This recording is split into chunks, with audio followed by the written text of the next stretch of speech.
Eh bien, salut tout le monde, vous êtes bien sur Strelet Society 311, j'espère que vous allez bien. En tout cas, moi ça va super, on se retrouve aujourd'hui pour pour la vidéo pronostic, de Backlash 2016 qui se tiendra, le 11 septembre à Richmond en Virginie, au Richmond Coliseum. Le show commencera à 2 heures heure française, donc heure de Paris quoi.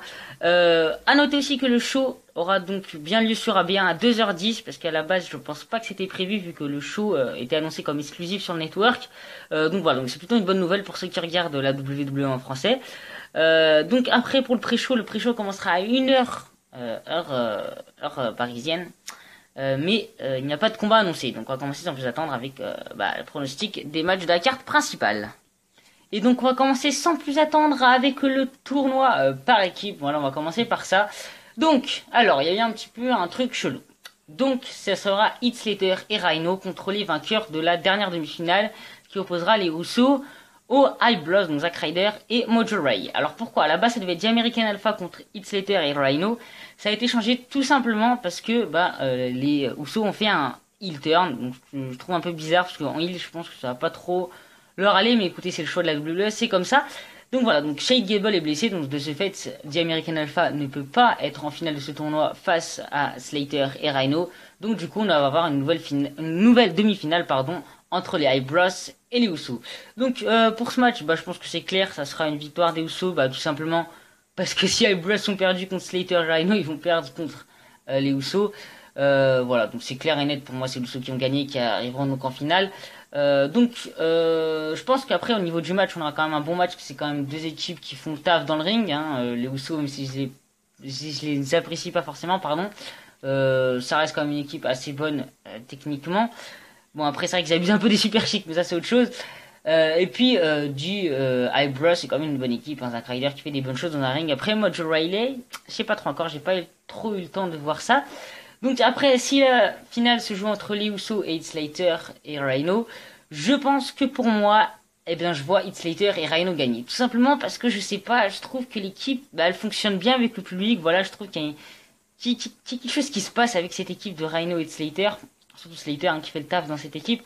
Mais vraiment, ouais, je sais pas pourquoi je la sens bien. Vraiment, cette équipe, Heath Slater et Rhino, même si c'est vrai que les Usos, ils pourraient quand même gagner parce que tout simplement, voilà, ils reçoivent un push en tant que heel. Mais pour moi, clairement, je vais pronostiquer une victoire de Heath Slater et de Rhino. Et donc, le prochain combat de ce Backlash, donc qui fait son grand retour, d'ailleurs, je l'avais pas précisé, c'est le match pour le WWE SmackDown Women's, donc c'est un six-pack challenge. Donc c'est un combat par élimination, par tombée ou soumission. Et donc voilà, donc la dernière qui restera dans le ring sera nommée championne, ce qui me paraît logique. Donc les participantes sont Natalya, Naomi, Becky Lynch, Nikki Bella, Carmella et Alexa Bliss. Donc je pense que clairement ça va se jouer entre Becky Lynch et Nikki Bella. Je vais vous dire pourquoi. Alexa Bliss, comme Carmella, elles viennent de faire leur début, donc c'est un peu tôt. Je dis pas qu'elle le mérite pas, je dis juste que c'est trop tôt pour elle. Natalya, elle est là en tant que doyenne, on va dire. Voilà, c'est un petit peu la doyenne de la WWE et de l'écurie de SmackDown du côté des Women's.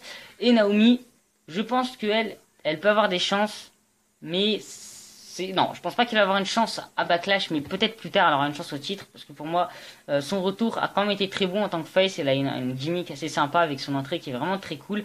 Il y a beaucoup de gens qui aiment pas, mais moi je trouve ça vraiment sympa. Voilà, on la voit, quoi. Voilà, c'est sûr. Donc pour moi, ça va jouer entre Becky Lynch et Nikki Bella. Donc c'est là que ça devient intéressant.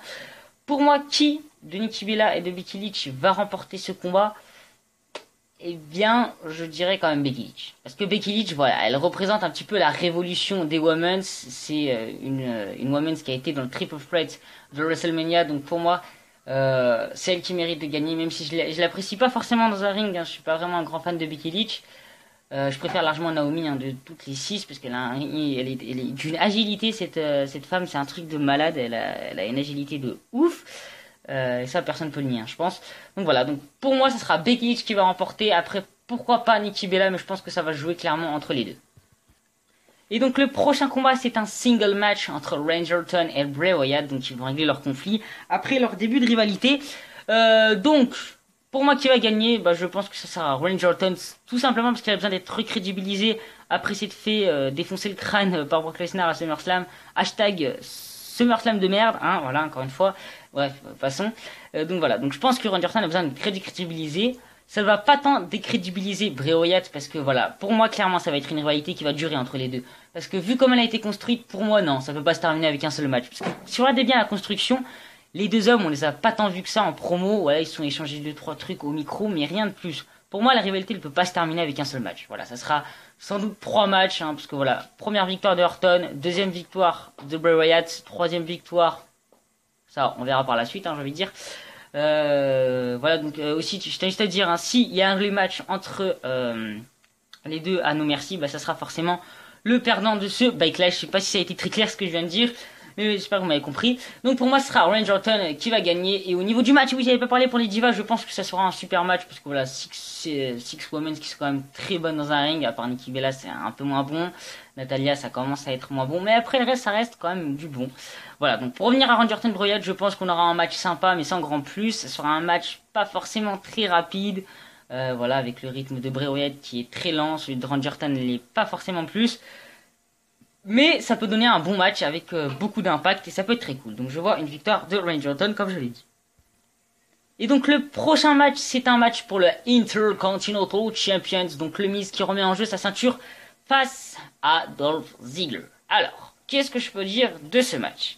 Alors honnêtement, c'est très très difficile à pronostiquer. Pour moi, vraiment, ce pay-per-view, à part le Randy Orton Bray Wyatt, est très compliqué à pronostiquer. Donc, à part la demi-finale aussi qui va jouer entre les Usos et Paul Bros, ça c'est très facile à pronostiquer. Bref, revenons au sujet. Donc pourquoi c'est très compliqué à pronostiquer pour moi ce match pour le titre intercontinental?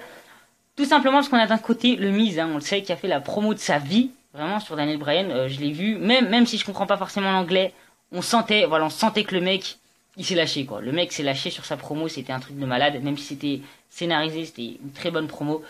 Voilà, donc je le vois pas forcément perdre sa ceinture tout de suite. Voilà, je le vois perdre un peu plus tard.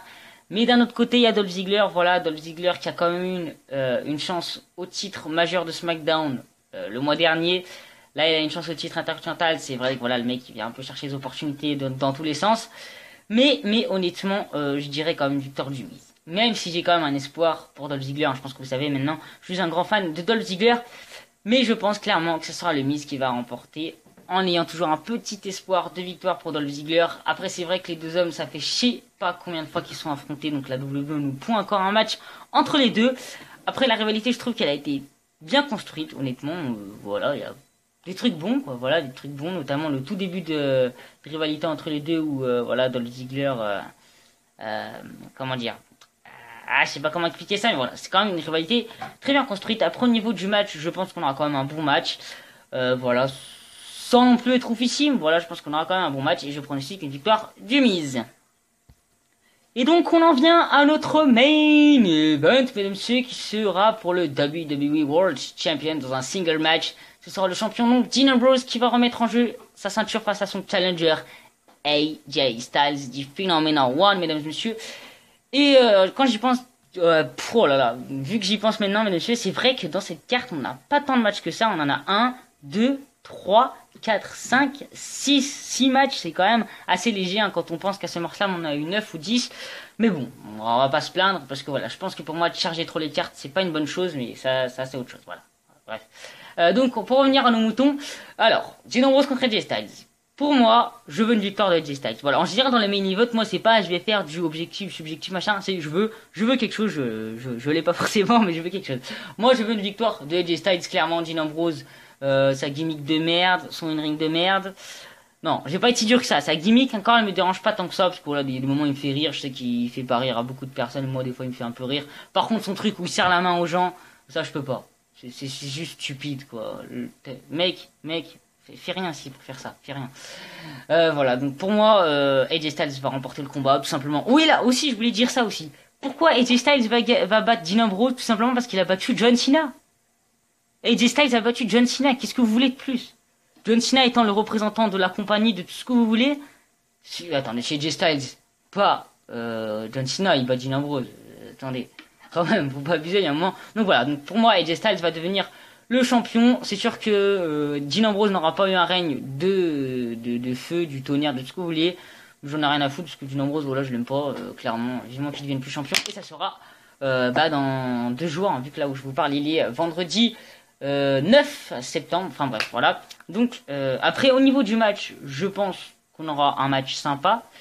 Alors, si Dean Ambrose n'arrive pas à faire un bon match contre AJ Styles, c'est qu'il a un problème, voilà.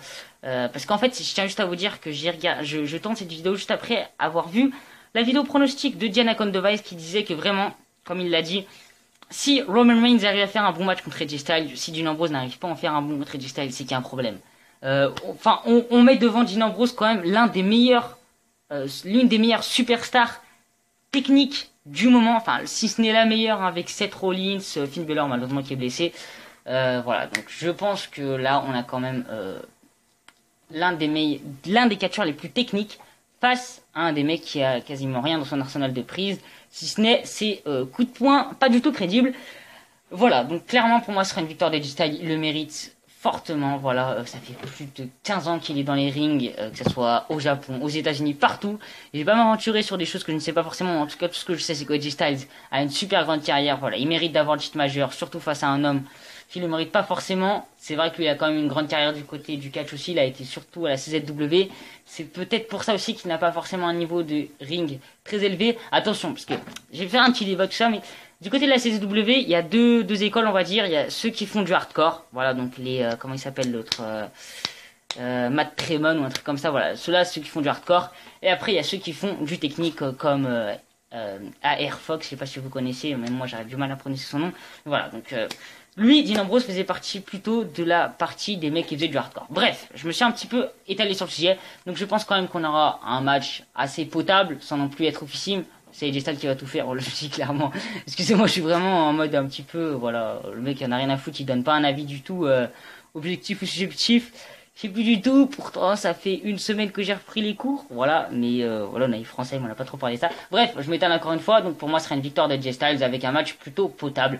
Voilà, donc pour conclure ce pay-per-view, qu'est-ce que je pense qu'il va apporter?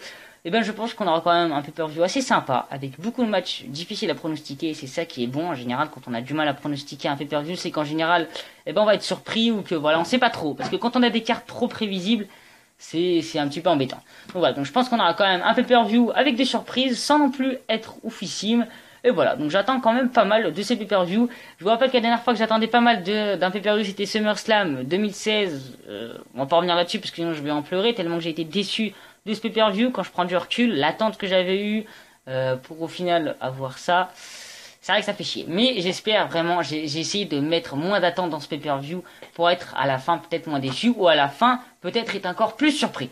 Donc voilà, assez parlé. J'espère que cette vidéo vous aura plu. J'ai eu beaucoup de mal à parler dans cette vidéo, je sais pas si vous en avez rendu compte, mais voilà, j'espère que vous m'en voudrez pas. Je vous laisse là-dessus. On se retrouve pour l'analyse du pay-per-view tout simplement, qui arrivera courant de la semaine prochaine. Et puis voilà, c'est tout les gens. Peace.